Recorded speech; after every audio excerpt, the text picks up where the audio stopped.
Muy bien. Iniciamos una sesión más de la Sociedad Médica del Hospital HMG Coyoacán. Tengo el gusto y privilegio de estar con la doctora Jessica Olvera Alonso. Ella es ortopedista y bueno, dentro del tema que nos va a hablar el día de hoy es manejo de la gonartrosis. La doctora, dentro de su currículum tenemos que es médico cirujano por CU de UNAM. También estudió la especialidad de ortopedia y traumatología en el Hospital 1 de Octubre del ISSSTE. Hizo la alta especialidad en el Hospital 20 de Noviembre de Cirugía Articular. La idea que tenemos de esta sesión es un poco ligada a lo que vimos la vez pasada, que fue la sesión de, en este caso, de puntos gatillo. Pues bueno, seguimos todavía con el tema de ortopedia. La doctora tiene bien pues manejarnos todos los conceptos que están manejando de actualidad con el tema de gonartrosis y pues doctora, vamos ahorita ya a poner tu plática y empezamos tu sesión. ¿De acuerdo? Gracias, doctor. Buenas noches a todos. Gracias por conectarse. Agradezco su invitación, doctor Joaquín Canseco. Y bueno, sí, el tema del día de hoy va a ser el manejo en la gonartrosis. Ok. Esta patología, también conocida por muchos como osteoartrosis articular de rodilla, se caracteriza principalmente por la degeneración y la pérdida del cartílago articular. ¿Y esto a qué se debe? Esto tiene una histopatología relacionada con la nutrición del cartílago, ya que este, al carecer de vascularidad, se alimenta a través de difusión por el líquido sinovial que contiene la rodilla, pero el cual con el paso del tiempo se hace más espeso y esta nutrición se hace más difícil. Además de esto, también se relaciona con alteraciones del hueso subcondral en evoluciones ya tardías y con cambios en los tejidos blandos. Es muy importante esta patología debido al predominio que tiene nuestra población a nivel mundial. De acuerdo a cifras de la OMS, se dice que cerca del 28% de la población mundial padece esta enfermedad, de la cual aproximadamente un 10.5% son pacientes mexicanos. Se dice que es la cuarta causa de morbilidad en pacientes femeninos de 60 años y la octava en pacientes masculinos. Por eso la importancia de abordar este tema y darles a conocer un poquito más acerca de lo que es el tratamiento en esta enfermedad. Para repasar un poquito respecto a la anatomía, que es algo muy importante para nosotros como ortopedistas, porque de acuerdo a esta, basados en ella, vamos a nosotros aplicar diferentes tipos de tratamientos, como las infiltraciones, que son un tema muy interesante. Dentro de la anatomía tenemos estructuras óseas, lo que es la patela, que podemos ver aquí, el fémur y la tibia. Tenemos estructuras tendinosas extraarticulares, así como ligamentosas igual extraarticulares y los componentes intraarticulares. Dentro de los primeros, vamos a encontrar que lo importante son los ligamentos colaterales, medial, lateral, todo lo que sería el complejo músculo tendinoso que atraviesa la rodilla para darle estabilidad, lo que sería el complejo del cuádriceps, el popliteo, el gastrocnemio en la parte posterior y además de la cintilla iliotibial. Además de esto, también se compone de, en la parte interna ya intraarticular, de meniscos, cuya función es muy importante porque ayuda a distribuir las cargas en cuanto al eje mecánico de la rodilla, además de que ayuda a profundizar la concavidad de la tibia, porque si no existieran ellos, la reciprocidad que existe entre el fémur y la tibia no sería adecuada para el funcionamiento de esta articulación de bisagra. Esa es la importancia de los meniscos. Además, contamos con los estabilizadores, que son ligamentos cruzados anterior y posterior, que van a limitar el desplazamiento básicamente anterior y posterior de la tibia respecto al fémur, así como su rotación interna y externa. Y también contamos con el cartílago articular, del cual pues vamos a estar hablando.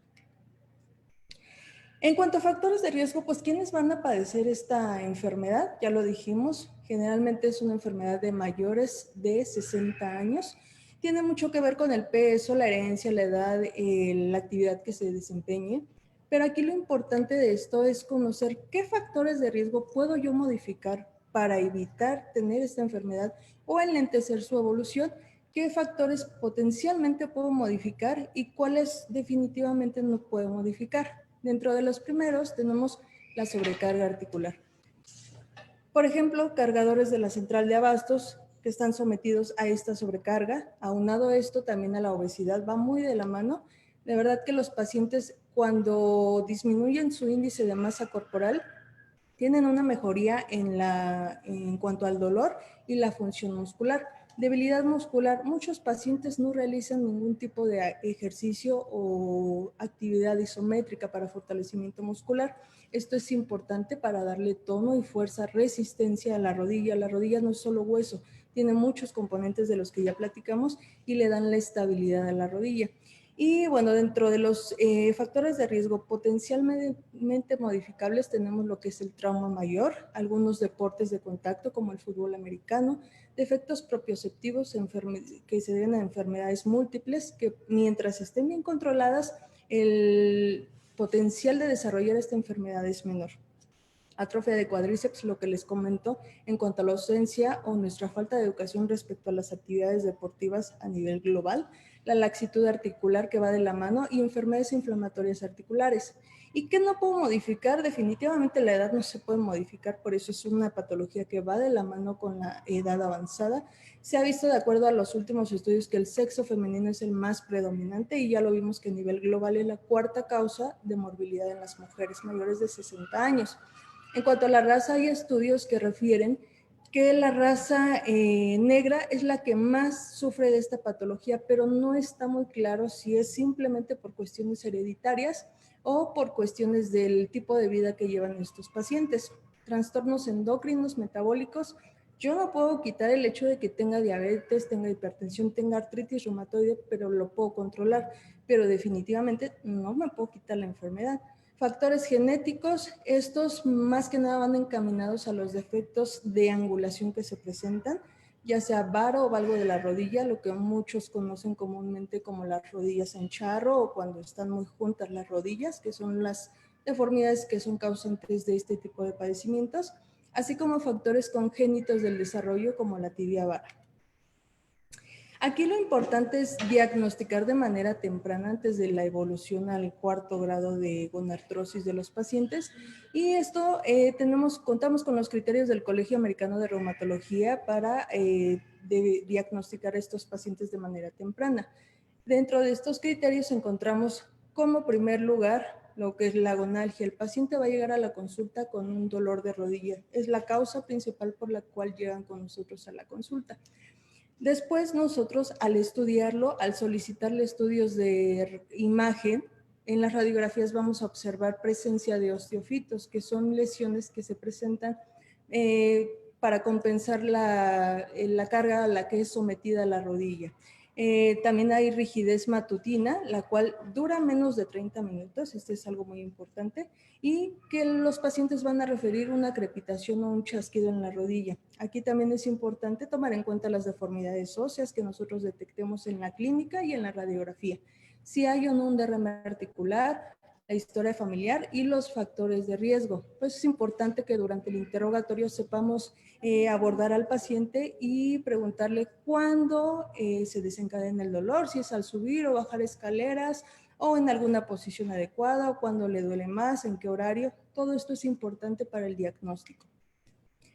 Y también nosotros, como ortopedistas, necesitamos el apoyo de un estudio radiográfico, el cual lo ideal es que sea un estudio comparativo de rodillas, que la radiografía sea tomada de pie sin calzado y esta radiografía nos va a ayudar a estadificar al paciente la lesión de su rodilla en 4 grados. La grado 0 como tal sería la normal y no la tomaríamos ahorita en cuenta.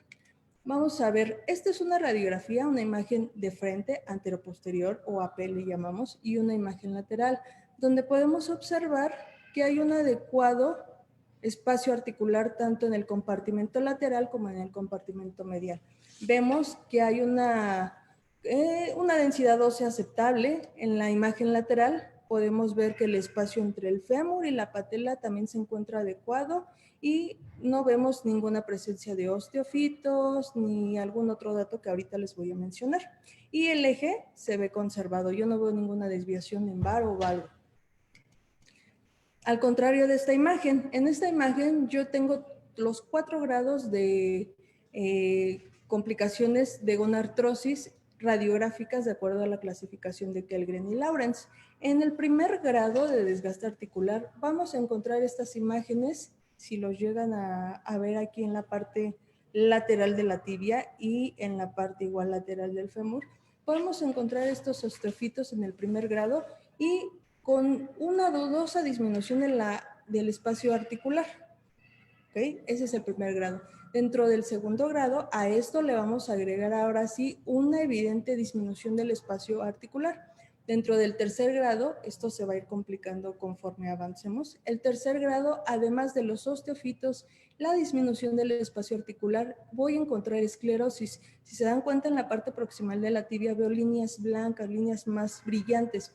¿Y eso qué es? Bueno, simplemente es un tejido que ya no sirve, es un tejido endurecido que se forma a través del desgaste articular. Por último, en el cuarto grado, yo además de todo esto ya mencionado, voy a encontrar defectos de angulación. Si se dan cuenta, esta rodilla, yo la clasifico como una rodilla en varo, lo que sería lo que les comento a muchos que no están relacionados con el área, las rodillas de charro que conocemos, ¿no? Que vemos muy frecuente en la calle. Esto es el cuarto grado y además de esto, bueno, podemos encontrar una alteración en la densidad ósea. En la imagen lateral, agregado a los hallazgos que le comento, tenemos disminución del espacio entre el fémur y la patela, una artrosis patelofemoral. Esos son los 4 grados. Doctora, dígame, doctor. Ahorita viendo un poquito el tema de los osteofitos, me gustaría preguntarte cómo es el proceso para que una rodilla que está bien con el tiempo desarrolle un osteofito. Te lo digo porque yo veo el tema de articulación temporomandibular en mi área y pues sé que después de cierto tiempo desarrollan también igual osteofitos, pero ¿cuál es la patología que relaciona a este proceso? Ok, muy bien, gracias, doctor. Aquí vemos que esta enfermedad es una enfermedad de larga evolución. Los osteofitos no se van a instaurar de un día para otro ni de un año para otro, no. Estas son neoformaciones óseas que se van formando a través del paso de los años. ¿Por qué? Porque al cambiar el eje de la rodilla, el eje mecánico de la rodilla, tiene de alguna manera nuestro organismo, que es maravilloso, tiene que buscar la manera de compensar esas cargas. ¿Y cómo lo hace? Formando estos osteofitos, que al final de cuentas al paciente le van a ocasionar dolor. Por eso son datos radiográficos de un desgaste articular, de los inicios de un desgaste articular. Muy bien. Nos están haciendo una pregunta, doctora, perdón que te interrumpa. No, al contrario. Y me está pidiendo una persona aquí en Facebook, ¿cuál es su experiencia en las prótesis de rodilla?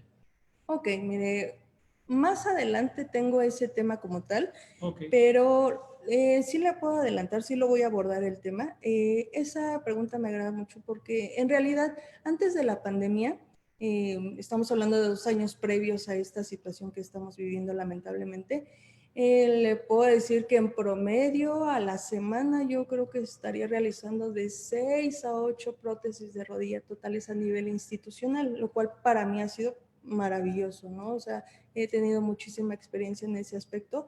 Estoy todavía en esa curva y todo, pero la verdad es que para mí ha significado un número importante para estos primeros 2 años de los que le platico. Entonces, lo que le puedo decir es que sí considero que empiezo a tener esa experiencia y para mí ha sido maravillosa. Perfecto. Pues adelante, doctora. Ok, ahora, no todo dolor de rodilla debemos de confundirlo con gonartrosis. Existen múltiples causas que pueden ocasionar este dolor. Aquí lo importante para saber realizar el diagnóstico oportuno es hacer una exploración adecuada, un interrogatorio adecuado y con el apoyo de los estudios de radiología, que son básicamente los que requerimos, no requerimos algo más complejo. Podemos confundir este tipo de dolor dependiendo si es un paciente adulto joven o una persona mayor con alguna lesión meniscal que, a pesar de que es una estructura interna de la rodilla, bueno, tiene otro apartado, ¿no? Que tal vez en un futuro podamos platicar también. Lesiones de plica, enfermedades tumorales, por ejemplo, en personas mayores, alguna enfermedad de depósito como el ácido úrico, alguna fractura por sobrecarga, en fin, son muchísimas las causas como les muestro en el cuadro, pero lo importante es poder y saber abordar bien al paciente para llegar a un diagnóstico oportuno. Perdón, doctora, Dígame. me están haciendo una pregunta. El doctor Salvador Garnica dice, las cargas de la rodilla al modificar el eje mecánico, ¿sería bueno compensarlos con plantillas? A eso ahorita se los voy a comentar, pero sí, de hecho hay estudios, le adelanto a nuestro doctor Garnica, muchas gracias por su pregunta, que hay estudios que demuestran que el uso de las cuñas, ya sea internas o laterales, de acuerdo a la deformidad que se presente en varo valgo, al año de uso han mejorado por mucho, en un 80%, el dolor a nivel articular de la rodilla. Entonces, sí se utilizan y siempre y cuando estén indicadas, ¿no? Ok.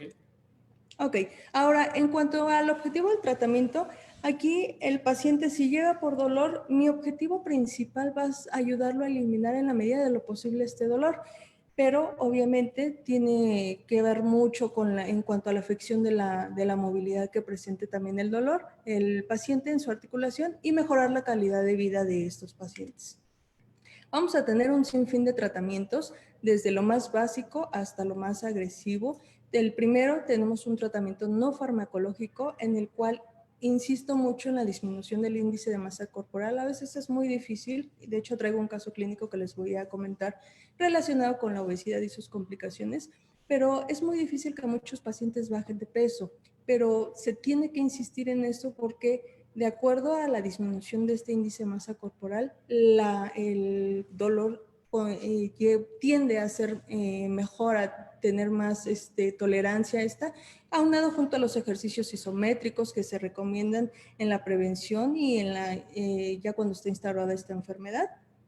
Lamentablemente no tenemos la cultura de prevención siempre. En vez de invertir en alimentos adecuados, en algún tipo de ejercicio, natación o algo, preferimos gastar a futuro en medicamentos. Entonces yo espero que podamos fomentar este cambio, ¿no?, de cultura. Los ejercicios isométricos como tal están indicados por lo menos que sean 3 veces a la semana y que sean alrededor de 15, 16 repeticiones, cada una dure aproximadamente 6 segundos para fortalecimiento muscular. En cuanto a la termoterapia, bueno, también es útil dependiendo si hay contractura o una inflamación, lo que vamos a usar, ya sea calor o el frío local, la crioterapia. La sortesis, lo que comentaba y el doctor Gartica nos ayudó a también platicarlo, es lo que les comento de las cuñas para cambiar el eje mecánico de la rodilla. Las plantillas, eso eran las plantillas. En cuanto a las ortesis, fíjense que hay muchos pacientes que son renuentes al uso de los bastones o la andadera porque piensan que ya es el final de la historia, pero no es así. La finalidad de estos aditamentos es disminuir la carga de la rodilla afectada. Si yo tengo una gonartrosis en el lado derecho, mi bastón lo uso del lado contrario, del lado izquierdo, para ayudarle en el tiempo de recuperación, en el tiempo de tratamiento, para disminuir la carga y disminuir el dolor de esta articulación. Tenemos también el tratamiento... Ay, no avanza. A ver. Denme un segundito. Ahí le doy ya. Ok. Y bueno, también cambios en el estilo de vida, por ejemplo, optar por deportes menos traumáticos como el caminar, la bicicleta o la natación, que es, digamos, el gol estándar para el fortalecimiento muscular sin tanto impacto a nivel de las rodillas. Ahora, en cuanto a los tratamientos farmacológicos, bueno, de primera línea, de acuerdo a las guías de práctica clínica, tenemos el acetaminofén, pero no todos los pacientes responden a este tratamiento, a esta terapia. Entonces, vamos a tener el apoyo de los AINES, los antiinflamatorios no esteroideos. Lamentablemente, como nuestra población son pacientes ya mayores, por la característica de la enfermedad, son poco tolerables a los efectos gastrointestinales que tienen estos medicamentos, por lo cual tenemos todavía más opciones como los inhibidores de la ciclooxigenasa 2, lo que sería, por mencionar algunas marcas, el Celebrex, que es el Ecoxib, Etoricoxib y el Parecoxib, por ejemplo. Estos son mejores tolerados y tienen un muy buen efecto en los pacientes.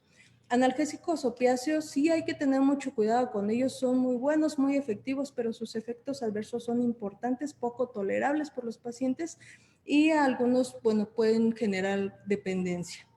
Dentro de los esteroides intraarticulares también se puede recurrir a este uso, pero más que nada en dolores agudos, y tenemos aquí digamos, el defecto de que dura muy poco su efecto analgésico. Entonces, sí, hay que valorar bien específicamente cada caso.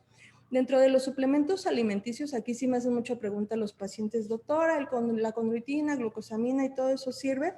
La verdad es que no hay ningún estudio que avale en forma certera la función de estos medicamentos. Hay 2 estudios realizados en los anales de enfermedades reumáticas en el 2015, en enero, en el cual se comparó la eficiencia de lo que es el Celecoxib con la condroitina. Había arrojado resultados, digamos, prometedores porque el dolor había disminuido significativamente en ambos grupos tratados con estas sustancias. Pero 2 meses después, en lo que fue en marzo, se publicó otro estudio en el cual se vio que el efecto de la glucosamina y la condroitina no tenían nada beneficioso o nada representativo en la disminución del dolor, por lo cual hasta el día de hoy, si me preguntan, no hay ningún estudio que de verdad nos evidencie su eficacia en el tratamiento de estas enfermedades de desgaste articular. Perdón, doctora, que te interrumpa. Es que eso también yo lo he estado escuchando muy seguido, de que la gente te dice, oye, si me tomo este suplemento de la marca, digamos que hay unas 2 marcas líderes en el mercado que inclusive se anuncian en la tele, ya con eso ya significa que yo voy a estar bien en mis articulaciones. Voy a repetirte, yo me dedico más al tema de la temporomandibular, pero siempre recibo la misma pregunta. Exacto. Entonces me imagino que eso tiene mucho que ver con lo que ahorita mencionaste, que realmente no existe evidencia clara que eso realmente sea útil. No, exactamente no.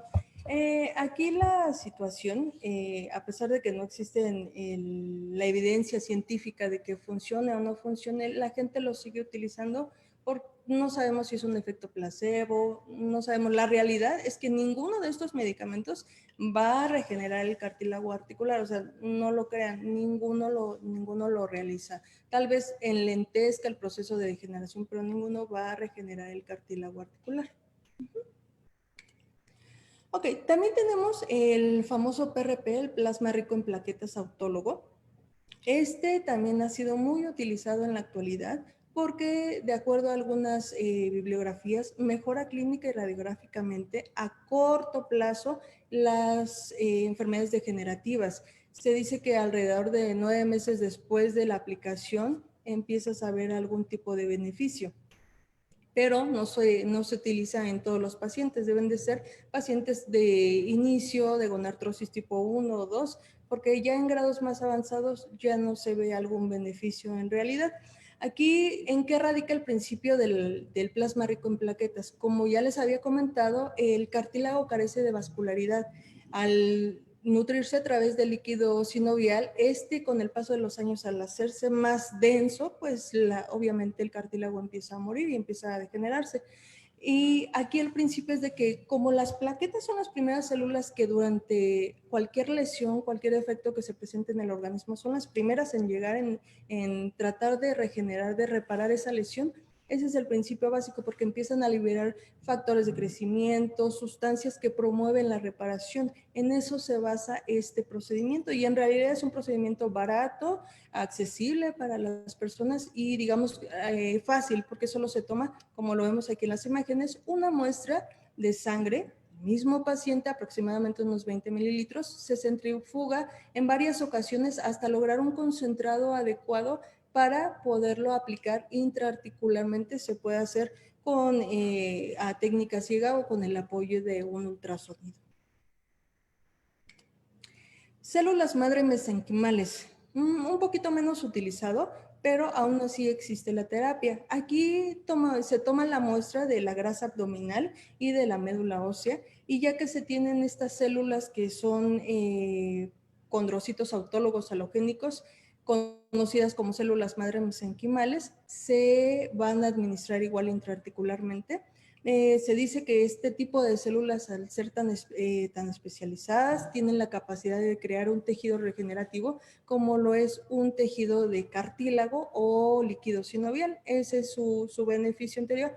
Tampoco hay como muchas publicaciones respecto al beneficio o a la función de este tratamiento. Además, que esta técnica es sumamente cara, entonces sí hay que valorar mucho qué procedimiento puedo ofrecerle a mi paciente, porque no en todos lados aparte realizan este tipo de tratamientos.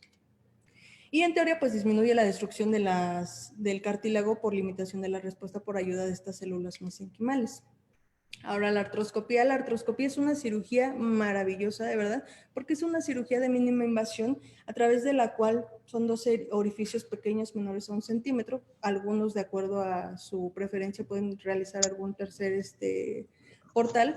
A través de esta cirugía nosotros vamos a poder ver todo el interior de la rodilla a través de un artroscopio que contiene una cámara conectada a una fibra óptica que nos va a mandar una imagen a un monitor de alta densidad para valorar todas las estructuras, todas las lesiones del cartílago, todos los meniscos, los ligamentos cruzados, tejido inflamatorio. Y aquí podemos ver estas imágenes. Hay una clasificación, hablando del cartílago articular, de Otherbridge, en la cual vamos a clasificar nosotros, de acuerdo a los hallazgos artroscópicos, estas lesiones de cartílago. Aquí tenemos la presencia de un gancho palpador, se llama, el cual, si se dan cuenta, al tocar el cartílago articular, lo hace sentir o percibir como reblandecido, que es la primera clasificación de Otherbridge, en la cual hay un reblandecimiento nada más del cartílago, pero no hay una lesión mayor. En el tipo 2 vamos a tener que empiezan a haber imágenes como fisuras, como arañazos. Son lesiones que no abarcan más del 50% del espesor del cartílago y que de diámetro no llegan a ser más de 13 milímetros. En esta otra imagen podemos ver aquí ya claramente que hay una lesión importante, una lesión mayor en cuanto a profundidad, abarca más casi el 100% de la totalidad del cartílago articular y en cuanto a su diámetro mide más de los 13 milímetros. Esta es la tercera etapa y en la última podemos ver claramente cómo se observa aquí ya el hueso subcondral. Ya no hay cartílago que lo proteja, ya tenemos directamente el hueso y es la última etapa como tal de las lesiones de cartílago. Ahora, con la ayuda de la artroscopía, esta puede funcionar para muchísimas cosas, desde hacer microperforaciones, como por ejemplo en este tipo de lesiones, lesiones ya donde hay hueso denudado.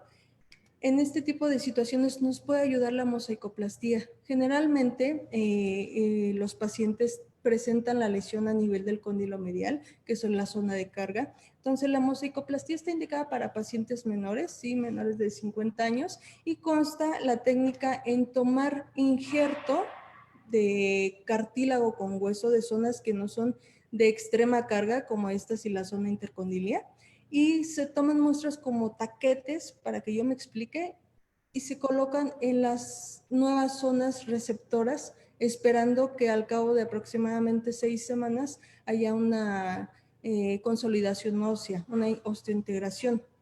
Estos pacientes, cuando se realizan este tipo de tratamientos, deben de iniciar la rehabilitación inmediatamente, pero el apoyo sí se difiere por lo menos hasta las 2 semanas, primero con un apoyo parcial, y ya hasta las 6 semanas se va a poder apoyar de manera completa sin ningún tipo de ortesis.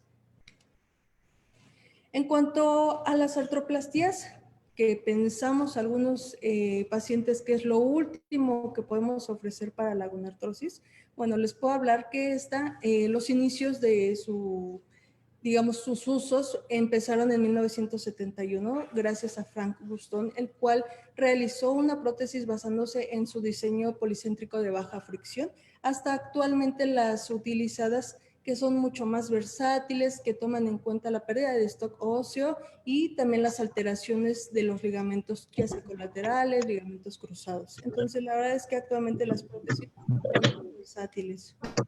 Doctora, Dígame. nos están haciendo una pregunta Aquí en el Facebook, Cari Monsiváis. Ok. En su experiencia, ¿cuánto tiempo se puede retrasar la prótesis de rodilla si se realiza una artroscopía en osteoartrosis avanzada? Ok. La artroscopía sí se puede realizar en pacientes con gonartrosis avanzada, sí. Lo ideal es que sea, o más bien está indicada para pacientes jóvenes con gonartrosis tipo 1, 2, 3 si gustan. Pero en mi experiencia, cuando se llega a realizar este tipo de cirugía, la artroscopía en pacientes con ya una gonartrosis grado 4, retarda la necesidad de una artroplastía de rodilla en aproximadamente 2, 3 años, porque en sí no vamos a regenerar absolutamente nada, vamos a hacer solo como una limpieza articular, como un mantenimiento a la rodilla, pero en sí no vamos a modificar ni el eje de carga, ni el cartílago desgastado, ni nada. Pero sí puede llegar a funcionar en muchos pacientes al retirar también el tejido inflamatorio, la sinovial, en fin, hacerle un tipo de mantenimiento a la rodilla. Y siguiendo en esa línea, doctora, por ejemplo, en ese momento, ¿ustedes infiltrarían algún corticoesteroide de toda la rodilla o eso se hace en otro procedimiento? Algún corticoide. Sí se puede realizar cuando el proceso previo era un proceso inflamatorio severo, porque esa es la indicación como tal. No es un paciente que me está llegando a la consulta con un dolor agudo en ese momento, no estamos hablando ya de un evento quirúrgico. Lo que sí se puede hacer después de la artroscopía a las 3 semanas es infiltrar un viscosuplementación como tal, porque va a ayudar mucho a disminuir todavía más el dolor, y al ser un componente hidrofóbico, tenemos que esperar a que pasen este tiempo en lo que se reabsorbe todo el líquido que llegó a quedar de la cirugía, pero sí se puede utilizar. Perfecto. Contraindicaciones, pues sí hay muchas, la absoluta infecciones. En los procesos infecciosos, vías respiratorias, gastrointestinales, urológicas, o en un proceso infeccioso que sospechamos en la rodilla, una artritis séptica, obviamente está contraindicado, de hecho es una urgencia quirúrgica esta última. También en casos de parálisis muscular, más bien está contraindicada por el hecho de que, como les comento, para nosotros colocar una prótesis requerimos no solamente que haya un buen stock óseo, sino también un buen estabilizador en cuanto a colaterales, en cuanto a ligamentos cruzados, cuádriceps, todo, fuerza muscular, y si no lo hay, difícilmente va a tener un buen pronóstico este tipo de cirugías. Lo que sí es que, vuelvo a mencionar la obesidad. La obesidad como tal no es una contraindicación absoluta, ¿no? Pero sí, digamos que me frena un poco en el hecho de tratar de que mi paciente llegue a un índice de masa corporal lo más cercano a la normalidad, o por lo menos si es un grado 4, disminuirla a un grado 3, 2, para ofrecerle un mejor pronóstico, porque se derivan muchas complicaciones. De por sí el procedimiento, como cualquier otro, tiene sus complicaciones, aunado a la obesidad, pues se multiplican por mucho, ¿no? Actualmente contamos con prótesis de biomateriales, aleaciones de cromo cobalto o de titanio, y que son los componentes metálicos femoral y tibial, y además del polietileno. Este es un plástico que se coloca entre la parte de fémur y de tibia para evitar la fricción y que obviamente haya una congruencia mejor. Igual en la patela, cuando se trabaja, también se coloca un polietileno. Dentro de las ventajas de estas aleaciones, bueno, la más utilizada, que es el cromo cobalto, se dice que es porque tiene una mejor superficie, es más pulida, es más lisa y permite el deslizamiento mejor de las prótesis, de los componentes, no como el titanio, que a pesar de que tiene mayor biocompatibilidad con el componente óseo, tiene mayor rugosidad y por lo tanto su desgaste es más rápido. ¿Okay? Tenemos aquí ejemplos de tipos de prótesis: unicompartimentales, prótesis totales y las prótesis de revisión, que se colocan en los procesos o complicaciones posteriores a la colocación de esta prótesis total primaria.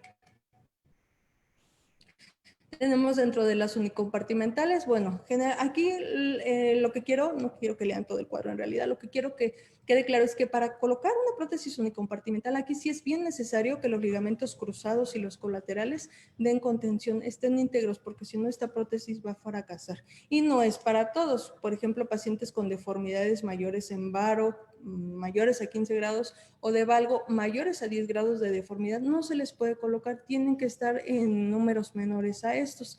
Y también, bueno, se puede deber esta lesión en un compartimento a muchas situaciones, meniscectomías, alguna evolución tórpida de alguna osteotomía, demás.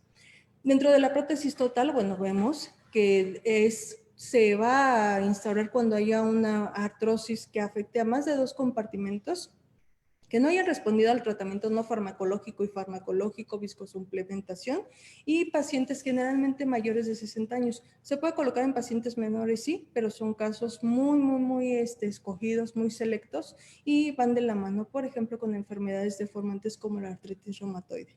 Deformidades angulares, claro que está indicado. Deformidades angulares como esta, y más si la encontramos en un mismo paciente, en mi lado izquierdo podemos ver una deformidad en valgo importantísima con todos los cambios que mencionamos de Kellgren y Lawrence, y en mi lado derecho podemos encontrar una rodilla al contrario en valgo, igual con todas las deformidades ya instauradas en la gonartrosis grado 4.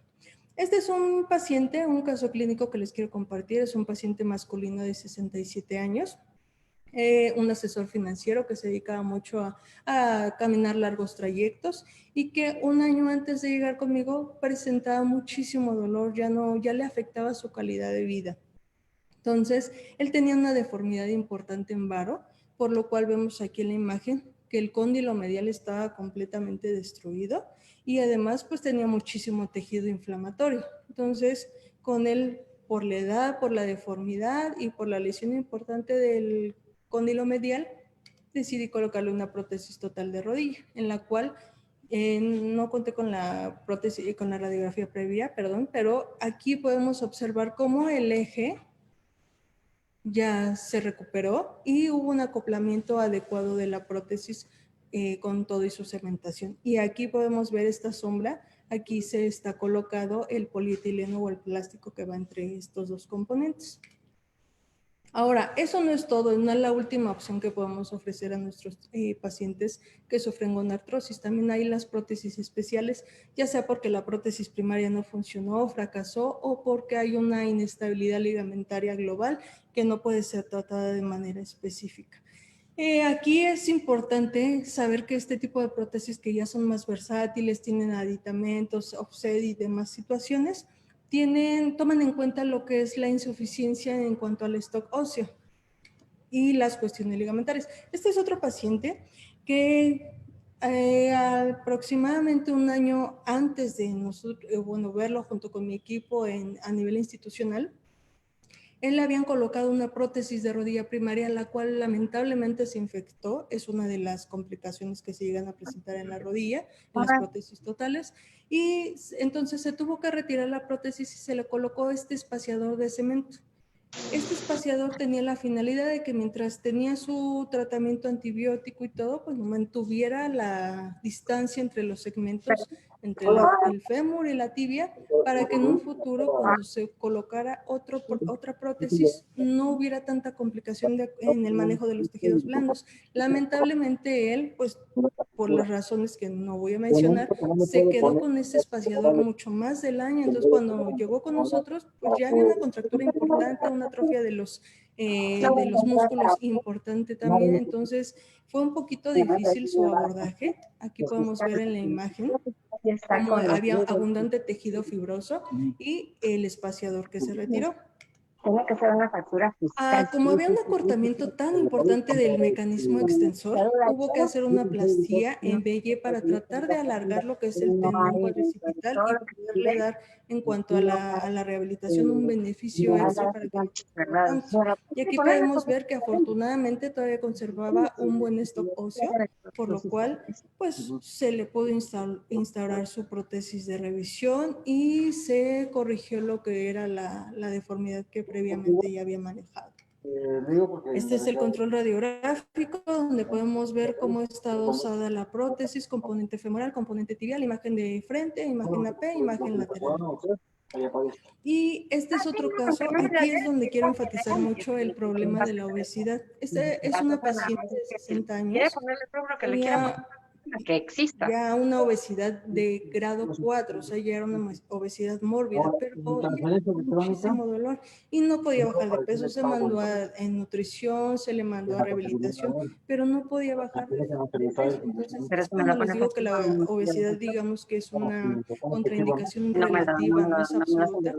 porque depende del tipo de paciente. Oiga, me Tenía extraña que tanto dolor que, bueno, al final de cuentas se le nosotros colocó porque la manejamos prótesis todo total los primaria de médicos. Y rodilla, yo tengo pero paciente con lamentablemente por pues continuar con que este cuánto más le va peso, a por generar a no, ella a digamos, mí, no pues, tratar pero no le va a hacer de bien bajar a más de baja. peso, hubo una lesión del ligamento Igual colateral también, medial a mí me que dan una factura que obviamente eso nos dejó con una prótesis inestable, una no la prótesis que pasamos. O sea, tuvo no que lo capto. primeramente apoyarse con el uso de una rodillera graduada para darle un poco de estabilidad.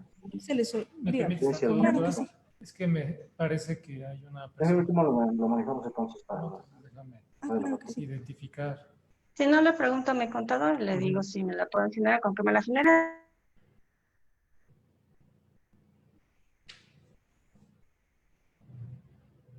Ya, parece que ya. Claro que sí, doctor. Listo. Sí. Continuamos. Ok, gracias. Entonces, cuando tuvo esta lesión y todo, se trató de, digamos, mantener lo más posible esa prótesis en su lugar con la ayuda de una rodillera, lo cual pues era insuficiente, pero teníamos aquí el problema de qué opción terapéutica podíamos ofrecerle.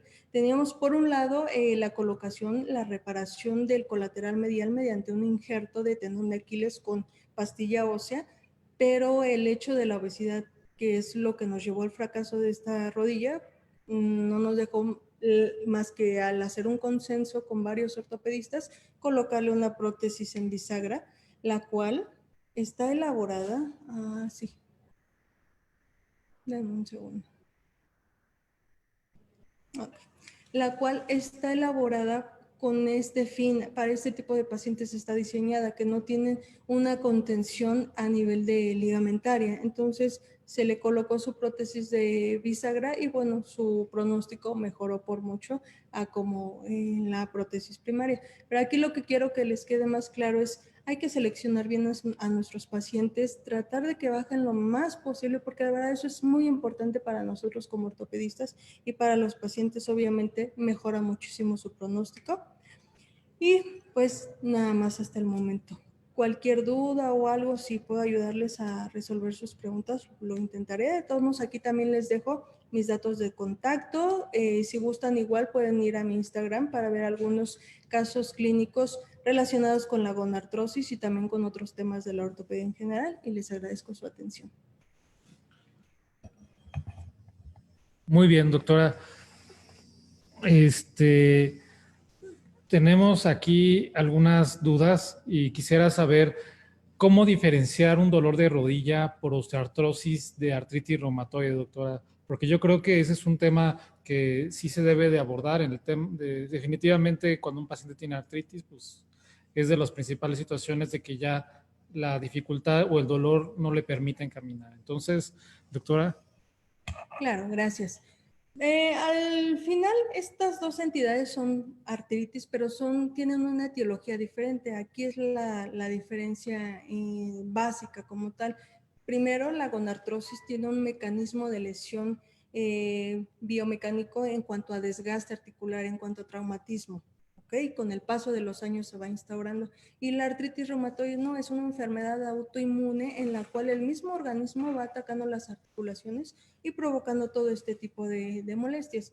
Para diferenciar a grosso modo estos dos tipos de pacientes, vamos a decir que los pacientes con gonartrosis 1 tardan años en instaurarse la enfermedad. No es de un día para otro, ni de semanas o meses, no. Tardan años, es por eso que los pacientes llegan ya con nosotros a veces un poquito tarde porque dejan pasar ese dolor, se van acostumbrando, nada más. 2, la instauración generalmente es en una rodilla. Después de mucho tiempo puede llegar a doler la rodilla contralateral, pero esto es por compensación de la carga de la enferma, no porque sea que va de un lado, no, como la artritis reumatoide. 3, en las características clínicas, la rodilla generalmente el síntoma que más me va a referir el paciente es dolor. difícilmente o en raras ocasiones se acompaña con edema de la articulación o algún otro cambio en la piel o en la coloración o en la temperatura. Además, lo que es la rigidez que se presenta en matutina, en estos pacientes dura mucho menos de 30 minutos y al contrario de la artritis reumatoide en la cual la rigidez me dura más de 1 hora, por ejemplo. Además, en la artritis reumatoide se instaura, si un día me duele la mano derecha, al otro día me duele la mano izquierda, si un día es la rodilla derecha, al otro día me duele la rodilla izquierda. Este es un proceso inflamatorio y este tipo de pacientes sí se acompañan, además de dolor, con procesos inflamatorios o síntomas generalizados como fatiga o de esta sensación de enfermedad, ¿ok? Pero de ahí en fuera, la edad es muy importante. Acuérdense que la gonartrosis se instaura en pacientes ya de mayor edad y la artritis reumatoide generalmente puede dar jóvenes, mayores, a cualquier edad se puede desencadenar. Doctora, cuando estamos hablando de la viscosuplementación, ¿nos podrías decir si es necesario al momento de hacer ese procedimiento, se me ocurre hacer bloqueo regional o anestésico local? ¿Cómo es el procedimiento de una viscosuplementación en rodilla? Ok. La infiltración como tal de rodilla es un proceso, digamos, en teoría algo fácil cuando se realiza con la técnica adecuada, con las bases anatómicas. Se realiza bajo una técnica antiséptica y en lo personal yo no uso ningún tipo de anestesia local, llámese lidocaína, buprenorfina, ropivacaína, porque hay estudios que demuestran que estas sustancias con el paso del tiempo pueden ser condrolíticos, que quiere decir que me van a afectar el cartílago articular. Entonces, la verdad es que actualmente yo le podría decir que no uso este tipo de medicamentos anestésicos locales. Muy bien, tenemos una pregunta, doctora.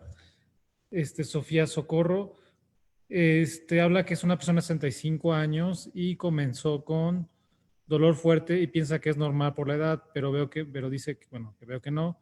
¿Qué me recomienda para el primer paso para tratarse la rodilla? Ok, aquí lo importante es recibir atención de un personal calificado. Obviamente durante la exploración física, el interrogatorio y la ayuda de estudios radiográficos que nosotros requerimos para una adecuada valoración, podemos dar de acuerdo a el diagnóstico que integremos de gonartrosis, si es el caso, dar pautas como las que mencionaba, desde tratamiento no farmacológico, que es lo más conservador, hasta tratamiento farmacológico, tratamiento ya un poquito invasivo como las viscosuplementaciones, dependiendo del caso, o recomendar algún tipo de otro tratamiento como artroscopía o lo que es la artroplastia total de rodilla. Aquí depende mucho del paciente, entonces aquí lo ideal es que busque atención por un experto en el área, ¿no? Tenemos otra pregunta. El tratamiento con celecoxib o etirecoxib, ¿cuánto tiempo se recomienda usarlo? Ok, aquí las dosis son un poquito diferentes, depende de la respuesta al tratamiento, hay dosis de 100 miligramos, de 200 miligramos, también depende de la presentación, pero aquí como tal es un tratamiento multidisciplinario, no solamente es el que yo me tome el medicamento y no haga nada por bajar de peso, no haga nada de ejercicios isométricos para fortalecimiento muscular, no haga algún tipo de actividad asociada como la natación, entonces depende del grado de lesión, porque si estamos hablando de una deformidad en varo importante como la que les mencioné, con un desgaste articular importante, un cóndilo medial completamente destrozado, estamos hablando que ahí ni el Celebrex ni el medicamento que nosotros le podamos dar va a ayudarle con el paso de 2-3 meses a quitarle el dolor, porque ahí la causa ya es, digamos, biomecánica más agresiva y necesita otro tipo de tratamientos, no solo el implemento del Celebrex o Celecoxib. Muy bien. Ahora se hacen otra pregunta, doctora. ¿El chasquido de las rodillas puede ser un signo de gonartrosis? Sí, como les mencioné, de acuerdo a los criterios de diagnóstico de reumatología, el chasquido, la crepitación cuando uno camina o sube o baja escaleras, que refieren los pacientes es que ya me empezó a tronar la rodilla y todo, son datos de gonartrosis. ¿Por qué? Porque ya hay un roce de las articulaciones, ya sea por desgaste de la superficie, por formación de osteofitos, por un osteofito libre, que es una formación de hueso que anda ahí nadando en la articulación, o un proceso inflamatorio en general, pero sí se puede decir que es un signo de gonartrosis. Muy bien, doctora. Yo le quisiera preguntar a ustedes, en su experiencia con el tema de las rodillas, ¿cuál sería el deporte que más lesiones ocasiona a largo plazo? Porque yo creo que en muchas ocasiones pasa de que las personas, pues los fines de semana dicen, bueno, sin entrenamiento, sin nada, voy a salir a correr, voy a salir a andar en bicicleta, voy a salir a hacer esto, pero todo me queda claro que siempre va a requerir pues tener a una persona que te vaya guiando cómo es la manera correcta o la técnica correcta. En tu experiencia, ¿qué es lo que más lesiones te ha tocado ver desde el punto de vista de ejercicio? Pues aquí los corredores tienen un muy buen porcentaje en este tipo de lesiones, por lesiones del cartílago, lesiones del menisco o de los ligamentos cruzados, pero también a esto se asocian otras que no solo son a nivel de la rodilla, sino por ejemplo los corredores nada más de fines de semana, algunas veces se llegan a romper el tendón de Aquiles también en esta situación, por también la vascularidad tan precaria que presenta esta zona. Entonces yo creo que en primer lugar quedarían los corredores. Y de ahí en fuera los deportes de contacto, el fútbol también es muy frecuente, pero más para otras lesiones como fracturas de tibia, pero también se pueden llegar a presentar estos casos de desgaste articular por el traumatismo constante que presentan. Muy bien. Y pues yo quisiera, doctora, por ejemplo, para terminar, si la artroplastía total de rodilla con o sin isquemia se debe hacer el procedimiento. Gracias. Yo en mi experiencia, bueno, mi formación, siempre tanto a nivel de la especialidad como el curso de alta especialidad, mis maestros me enseñaron a trabajar las prótesis de rodilla con isquemia, que es el manguito que se pone arriba en el muslo para disminuir el sangrado durante la cirugía, y lo cual aprovecho para agradecerles mucho. Pero en la actualidad y con la experiencia que yo he tomado, actualmente yo trabajo sin isquemia. La verdad es que creo que la artroplastia total de rodilla es un procedimiento en el cual podemos controlar de manera adecuada el sangrado, yéndonos paso a pasito, tranquilos, abordando de manera adecuada, y me permite aparte a mí el no usar la isquemia un mejor manejo de los tejidos blandos, una mejor movilidad y versatilidad, y ver cómo responde, va comportándose la rodilla durante la cirugía. Hay muchos, obviamente, que también tienen esta tendencia a utilizar la isquemia, pero también yo me ahorro el hecho de que el paciente en el posoperatorio me diga es que me duele mucho el muslo o me salió un moretón por el hecho del uso del manguito. Eso me lo ahorro, pero también hay otros que optan no solamente por el uso de la isquemia, sino lo hacen combinado. ¿Qué quiere decir? Que durante el proceso quirúrgico usan la isquemia y unos minutos antes de empezar a cerrar la retiran. O hay quienes inclusive, de acuerdo a la literatura, utilizan estos dos procedimientos con ayuda de medicamentos antifibrinolíticos como lo que es el ácido tranexámico, en el cual aplican 1 gramo intravenoso después del bloqueo, inmediatamente del bloqueo del anestesiólogo, y 10 minutos antes de quitar la isquemia colocan otro gramo de ácido tranexámico intravenoso para disminuir el riesgo de sangrado, que es al final de cuentas la razón por la cual se utiliza el manguito de isquemia, pero actualmente yo trabajo sin él. Nos hace una pregunta el doctor Alonso, que es cirujano vascular. ¿Qué importancia tiene la valoración vascular antes del procedimiento de prótesis de rodilla y cuándo se debe diferir la cirugía en estos casos? Ok, aquí es muy importante un abordaje preoperatorio y posoperatorio multidisciplinario. ¿Por qué? En el preoperatorio el médico internista me va a ayudar a que mi paciente entre en las mejores condiciones en cuanto a control de sus enfermedades, en estudios de laboratorio, electrocardiograma y demás. También hay ayuda de personal de la salud dental que me ayudan a buscar focos sépticos a nivel de la cavidad oral, todo con el fin de disminuir las infecciones a nivel de la rodilla. Igualmente, el angiólogo tiene importancia en este tema, de hecho va de la mano con las valoraciones preoperatorias, porque la rodilla, al nosotros hacer una cirugía de tan grande índole, una cirugía mayor, necesitamos contar con una irrigación, un buen sistema vascular integral y todo para disminuir las complicaciones. ¿Por qué? Porque muchas de estas se presentan de acuerdo al retardo en la cicatrización o no cicatriza o complicaciones mayores como son casos de tromboembolia durante la cirugía o en el posoperatorio. Entonces, las indicaciones que el angiólogo nos da son de sumamente importancia para nosotros porque nos ayuda a controlar, a disminuir estas complicaciones con las indicaciones que ellos nos comentan de acuerdo a los anticoagulantes y todas las demás indicaciones que nos comparten. Muy bien, tenemos una pregunta de aquí en Facebook de una persona, Angie Rivera. Dice, soy corredora de fin de semana y me lastimo mucho el tobillo. Ok, ahí valdría la pena una exploración física, valorar a la paciente, ver si hay datos de inestabilidad, si hay datos ya de desgaste articular, porque el tobillo también es una articulación, y valorar si hay algún procedimiento o algún tipo de medicamento inicialmente para tratar esta lesión, aunado con ejercicios de rehabilitación que pudieran ayudarla, y si tiene algún problema asociado, alguna enfermedad, algún control de peso, algo, también abordarlo de manera integral, pero con gusto. Ahí tiene mis datos de contacto. Muy bien, pues por el día de hoy vamos a cerrar ya el evento. Doctora, te estoy sumamente agradecido de tu experiencia, de la manera didáctica que diste esta sesión. Creo que la verdad es de que pues esta sesión da para mucho más, porque estoy seguro que muchos han tenido experiencia con familiares, con gente de prótesis de rodilla, gente que dice, ¿sabes qué? Mejor me voy a esperar porque le tengo miedo. Creo que de alguna manera, más que tenerle miedo, es saber cómo tratar con gente profesional y de alguna manera tener muy claro el cuadro.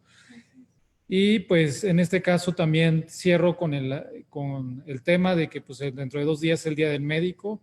Ya en las redes sociales de Facebook de la Sociedad Médica del Hospital HMG Coyoacán subimos un video de felicitación y esperemos que por lo menos nos podamos ver en una sesión de fin de año a través de Zoom para poder de alguna manera felicitarnos a la distancia y pues de alguna manera estar en contacto con todos los médicos que este año han tenido un papel primordial. Recientemente leí que la revista Time calificó como personaje del año y en realidad ya no es el personaje del año como una persona. El personaje del año, de este año 2020, son el personal médico.